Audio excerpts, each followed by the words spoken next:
안녕하세요. 저희 병원장님이 굉장히 좋아하는 말이 있어요. 나를 알고 적을 알면 100번 싸워도 위태롭지가 않다. 지난주에는 혈액검사에 대해서 이야기를 했는데요. 그거는 어떻게 보면은 나에 대해서 아는 방법이라고 볼 수 있어요. 그러면은 나의 적인 암에 대해서는 얼마나 많이 알고 계시나요? 보통은 내 암이 무슨 암이다, 뭐 폐암이다, 유방암이다, 난소암이다, 그리고 나는 몇 기다, 뭐 전이가 있다면 어디에 전이가 있다. 요 정도만 알고 계실 것 같은데 이거 말고도 내가 가지고 있는 암이 어떤 특징을 가지고 있는지 이런 암에 대해서 알려주는 게 있습니다. 병원에서 알려줘요. 뭐를 통해서 알려주냐면 조직검사를 통해서 잘 알려줍니다. 조직검사는 내가 어떤 암이냐에 따라서 수술을 하면서 종양을 떼어낼 때 할 수도 있고요. 그리고 뭐 내시경을 보다가 조직을 떼어낼 수도 있고 바늘로 찔러서 조직을 떼어낼 수도 있습니다. 이런 방법을 통해서 우리가 조직을 떼어내면은 그걸 검사를 해서 암이 어떤 모양을 가지고 어떤 특징을 가지고 있는지를 알아보는 거예요. 그래서 조직 검사를 통해서 우리가 뭐를 알 수가 있느냐, 이게 암이냐 아니냐, 암을 확진을 할 수가 있게 됩니다. 그리고 암이 뭐 크기는 어떻고 얘가 어디까지 파고들었고, 그리고 또 수술을 만약에 했다면 그 수술한 주변의 결과는 깨끗한가, 암이 전체적으로 잘 제거가 되었는가, 그리고 주변으로 림프나 혈관으로 전이는 없는가, 림프나 혈관에서 보이지는 않는가, 이런 거를 확인해 볼 수 있고요. 또 그 다음으로 굉장히 중요하게 암의 특징이나 성질에 대해서도 우리가 알 수 있습니다. 이걸 아는 게 왜 중요하냐, 이거를 통해서 우리가 예후를 알 수가 있고 어떻게 치료를 해야 되는지 치료 전략을 세울 수가 있기 때문에 그래요. 그래서 여러분들이 조직검사지 결과를 이렇게 받아보시면은 이렇게 굉장히 복잡하게 되어 있는데, 자, 일단은 제일 위에 보시면은 다이그노시스, 이 진단이 딱 내려집니다. 암이다. 확진이 내려지는 거죠. 그리고 암은 크기는 어떻다. 그 다음에 이 암을 봤더니 모양은 어떻다. 얘가 뭐 림프나 혈관에서 발견이 됐는가 안 됐는가, 그 다음에 수술한 주변은 어떤지, 그 다음에 림프에 전이는 있었는지, 이런 기본적인 정보를 우리한테 한번 쫙 알려줍니다. 그 다음으로는 암의 특징에 대해서 이야기를 해주는 부분이 있는데, 첫 번째로는 내가 가진 암세포에 돌연변이가 있느냐 없느냐, 요거를 얘기를 해주고요. 그 다음에 내가 공격할 수 있는 어떤 굉장히 독특한 표적이 있는지 요걸 알려줍니다. 그리고 지금 나의 암이 성질이 어떤지를 알려줘. 이 성질이라는 건 얼마나 암이 빠르게 증식을 하고 있느냐, 주변으로 굉장히 빠르게 커지고 있느냐, 요거를 알려주게 됩니다. 이 빠르게 커지고 있는지를 알려주는 이 암의 성질은요, 우리가 KI67이라고 이야기를 하는데요. 얘는 가만히 있는 세포에서는 발견이 되지가 않고요. 이 세포가 가만히 있다가 분열을 시작하게 되면은 분열 중일 때 나타나는 단백질이에요. 그러니까 이 KI67이 많이 발견이 되면 많이 발견될수록 내 암은 지금 증식을 많이 하고 있다는 뜻이겠죠. 그래서 우리가 이 KI67을 결과지에 10%보다 낮을 때는 낮다고 얘기하고요. 이게 간혹은 그냥 퍼센트로 안 나오고 네거티브 이렇게 나올 때도 있습니다. 20% 이상 나오면은 증식을 많이 하고 있다, 높다, 간단하게 파저티브 이렇게 나타나기도 합니다. 이 KI67의 숫자가 낮으면은 증식이 좀 천천히 되고 있다는 뜻이고, 이게 높으면은 굉장히 빠르게 분열 중이라는 뜻인데요. 예후가 조금 좋지 않을 것이다 생각을 하기도 하는데, 이게 반대로 생각을 하면 우리가 세포독성 항암제를 쓸 때는 빠르게 증식하는 세포에 굉장히 효과적으로 작용을 하잖아요. 그래서 이 숫자가 높을수록 세포독성 항암제가 굉장히 효과적일 가능성이 높아지는 겁니다. 자, 그 다음으로는 우리가 공격할 수 있을 만한 어떤 굉장히 특이한 표적이 있는지 없는지를 조직검사 결과지에서 확인을 할 수가 있어요. 유방암 같은 경우는 허투라는 이 독특한 이 표적이 있는지, 이 표적이 있으면은 좋은 게 우리가 이 표적에 맞춰서 그 표적을 굉장히 효과적으로 공격할 수 있는 항암제들이 개발되어 있기 때문입니다. 그래서 이 표적이 있으면 우리는 공격할 수 있는 수단 하나가 생긴 거죠. 그렇기 때문에 치료에 있어서는 굉장히 유용하다. 유방암 같은 경우는 뭐 허투, 그 다음에 뭐 EGFR이나 BEGF 이런 표적에 대해서 개발되어진 이 표적 항암제들이 있습니다.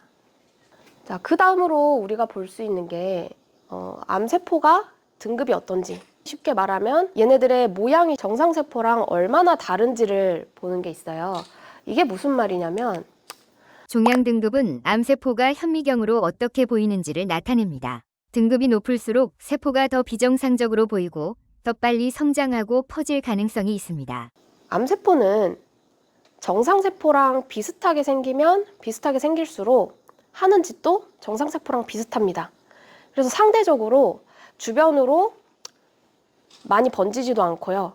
전이라든지 증식하는 게 조금 더딥니다.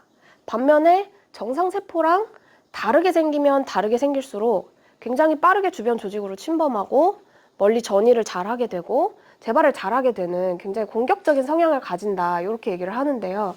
가장 등급이 낮은 게 그레이드 1이라고 되어 있는 well differentiated라는 거고요. 이 well differentiated, 잘 분화가 되었다라는 게 주변 조직과 굉장히 비슷하다, 이런 말이고, 오른쪽으로 가서 숫자가 높으면 높을수록 undifferentiated, poorly differentiated, 분화가 덜 되었다, 분화가 안 되었다, 이 말은 정상세포보다 굉장히 다르게 생기고 이상하게 생겼다라는 말입니다.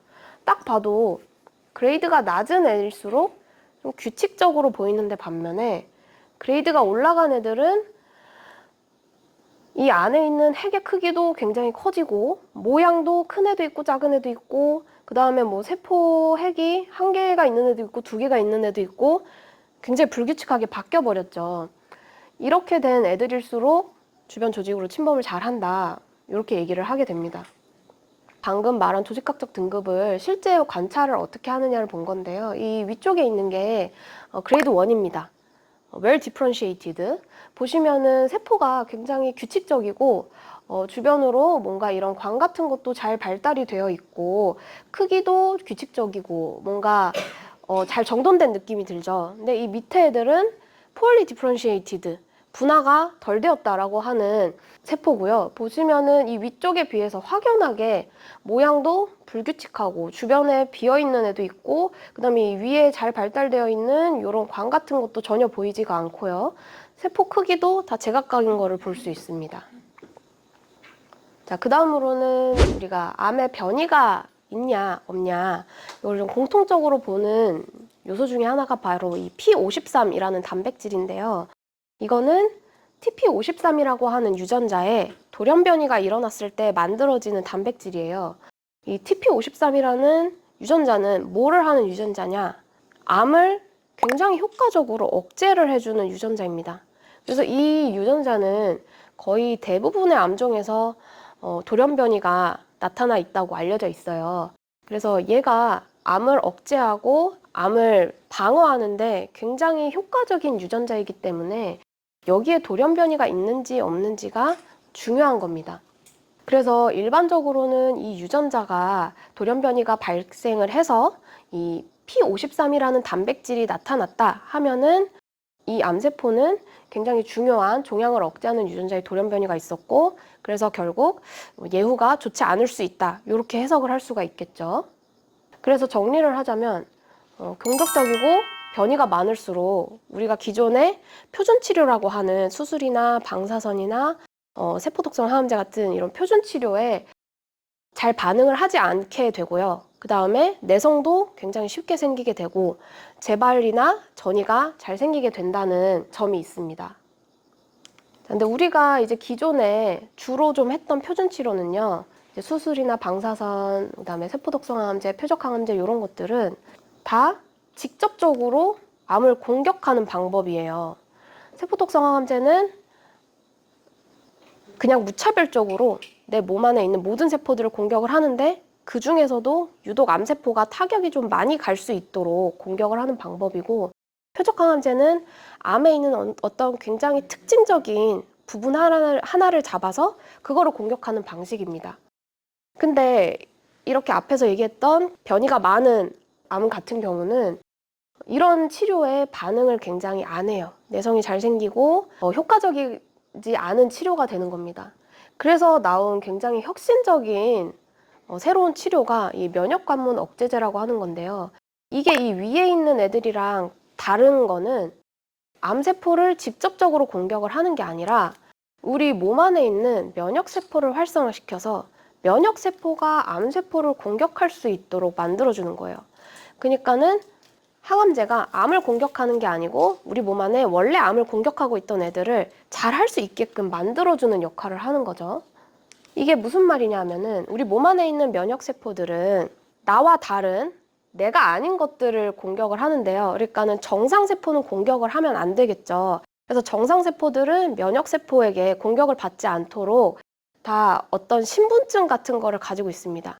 그러니까 쉽게 얘기하면은 경찰이 지나가다가 좀 수상쩍은 사람을 봤을 때 신분증 주세요 하는 거죠. 그때 그냥 일반 시민이라면 신분증을 내면은 그 가셔도 됩니다 하는 건데 암세포가 이거를 보고 신분증을 위조를 하게 됩니다. 그래서 위조된 신분증을 면역세포에게 내미는 거죠. 그러면 면역세포는 그걸 보고 일반인인가 보다 하고 그냥 가세요 하고 공격을 안 하는 거예요. 여기 보시면은 이 PD-L1이나 이 PD-1 이런 것들이 다 위조된 신분증들입니다. 이 위조된 신분증을 내밀게 되면은 이 면역세포는 반응을 안 하게 돼요. 그래서 이 면역관문 억제제라는 거는 이 위조된 신분증을 효과가 없게 얘네들이 역할을 하지 못하도록 만들어주는 거예요. 면역세포들은 나와 다른 거를 공격한다고 얘기를 했잖아요. 근데 돌연변이가 많다는 거는 공격적인 거라고 얘기를 했죠. 돌연변이가 많으면 많을수록 이게 다르게 생각하면 나와 다른 세포가 되는 겁니다. 그러니까 돌연변이가 많아서 너무 공격적이고 기존 치료에 반응을 안 해서 어떻게 할 방법이 없다라고 생각을 했는데 도리어 그것이 이 면역항암제 치료에 있어서는 굉장한 이점을 가지게 되는 거예요. 그래서 만약에 내가 이제 키트루다라든지 여보이라든지 이런 면역항암 치료를 계획을 하신다면은 여기 적혀 있는 MMR이라는 조직 검사를 하게 되시는데요. 이 조직 검사가 뭐냐? 내 몸 안에 변이가 많이 만들어지는 상황인지를 확인을 하는 겁니다. 이 밑에 있는 MSI라든지 TMB라는 거는 엄밀히 말하면 조직 검사는 아니고 얘는 유전자 변이를 검사하는 검사예요. 근데 이건 조금 복잡하기 때문에 우선적으로 조직 검사를 통해서 돌연변이가 만들어질 수 있는 환경인지 요거를 먼저 보게 되고요. 그래서 여기에 만약에 변이가 있다 하면은 면역항암제가 굉장히 효과적으로 작용할 것이다 라고 우리가 예측을 할 수 있게 되는 겁니다. 실제로 이 TMB라는 거는 암세포에 돌연변이가 얼마나 많은지를 나타내는 지표인데요. 암세포에 돌연변이가 많으면 많을수록 면역항암제의 효과가 굉장히 높고요. 반면에 돌연변이가 좀 적으면은 면역항암제는 오히려 효과가 조금 적을 수 있습니다. 그렇다면 이 면역항암제가 공격적이고 변이가 많고 치료가 어려운 암의 완벽한 대환이냐? 하면 그렇지가 않아요. 이게 암세포가 신분증을 위조해서 내민다고 했는데 위조할 수 있는 신분증이 이렇게 많이 있습니다. 근데 그 중에서도 지금 현재 개발된 면역항암제는요. 여기 있는 요 빨간색 요거 몇 가지에 대해서만 개발이 되어 있어요. 그러니까 만약에 내가 가진 암세포가 신분증을 위조를 하는데 이 빨간 거가 아닌 다른 거를 위조를 하면은 면역항암제가 효과가 없겠죠. 그리고 위조할 수 있는 신분증이 많기 때문에 처음에는 요거를 위조했던 애라고 하더라도 금세 이거는 이제 안 되나 보다 하고 다른 거를 위조할 수가 있는 겁니다. 그렇게 되면은 내성이 생기는 거예요. 그리고 또 한 가지 부작용이 얘가 신분증을 위조를 한다고 했는데 쉽게 생각을 하면은 암세포가 여권을 계속 위조 여권을 만들어내는 거예요. 그리고 그거를 가지고 신분증을 내미는 거죠. 근데 정상세포 중에도 신분증으로 여권을 가지고 있는 세포가 있을 거란 말이에요. 근데 우리가 이거를 작용을 못하게 하면은 여권을 가지고 있는 정상세포도 우리 몸 안에 있는 면역세포가 다 공격을 하게 돼버리겠죠. 그래서 이 면역항암제의 단점이 면역 과민 반응이 일어날 수 있다는 겁니다. 이게 가볍게 나타나면은 단순히 피부 발진 정도로 끝나는 경우가 많은데 간혹 가다가 몇몇 경우에서는 심혈관이라든지 굉장히 중요한 장기에서 이 과민 반응이 나타나게 되면 굉장히 치명적일 수가 있어요. 그런 단점이 있다. 그러면은 우리가 여기서 알아야 되는 거는 면역 항암제가 아니라 우리 몸 안에 있는 면역 세포가 잘 작동하게 되는 게 돌연변이가 많은 암에 굉장히 효과적이다. 요거를 아시는 게 중요하다는 말입니다.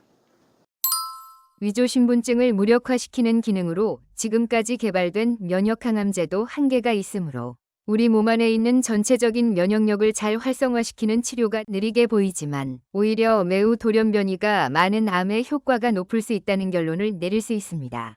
그래서 정리를 좀 해보자면요. 조직 검사는 우리가 중요한 게 나를 알고 남을 알아야 되는데 그 중에서 적인 그 암을 잘 알 수 있는 검사다. 그래서 이 조직 검사를 아시는 게 굉장히 중요합니다.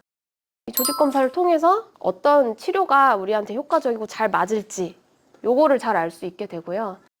내 암이 얼마나 빠르게 증식하고 있느냐, 또 그 내가 가진 암이 어떤 표적이 있는지, 그리고 내가 가진 암에 돌연변이가 얼마나 많은가, 요거를 통해서 어떤 치료가 가장 효과적일지를 우리가 생각을 해볼 수 있는 거예요. 그리고 돌연변이가 많은 암일수록 기존의 치료제는 효과가 없을 가능성이 높습니다. 반면에 우리 몸 안에 있는 면역력을 끌어올리는 면역세포가 잘 작동할 수 있게끔 도와주는 이런 전체적인 치료가 오히려 더 느리게 보이지만 돌연변이가 많은 암에 더 효과가 굉장히 높을 수 있다는 말입니다. 짧게 한번 이야기를 해봤는데 잘 정리가 되시나요? 네. 혹시 궁금한 거 있으시면 질문 한번 받아볼까 합니다. 돌연변이라는 게 저희가 병원에서 얘기하는 그 유전자 검사로 나오는 그 돌연변이냐 아니냐 그거 얘기하시는 거예요? 그것도 해당이 됩니다. 이제 여기 있는 MMR이라는 검사는 유전자에 돌연변이가 있을 때 나오는 단백질을 검사를 하는 거고요. 이 밑에 있는 MSI나 TMB는 말씀하신 유전자를 검사를 하는 거예요. 근데 병원에서 하는 유전자 검사는 조금 다른 면이 있습니다. 거기는 특정 유전자, 예를 들면은 뭐 브라카라든지 이런 유전자의 변이가 있느냐, 요거를 알아보는 검사인 경우가 많고요. 그런 경우에는 그거를 표적 치료제에 이용하기 위해서 하는 면도 있고, 이 검사가 조금 다른 거는 이 검사는 특정 유전자의 변이가 있느냐 요걸 보는 게 아니라 암세포에 얼마나 많은 변이가 있느냐 그거를 확인을 하는 거예요. 그래서 변이가 많으면 많을수록 면역 항암제의 반응이 더 좋을 가능성이 높기 때문에 한두 가지가 아니라 전체적인 변이가 얼마나 있는지에 대한 검사를 하게 되는 거고요. 병원에서 하신 검사는 표적 치료제를 위한 어떤 특정 유전자의 변이가 있는지 없는지를 확인하기 위한 검사일 가능성이 높습니다.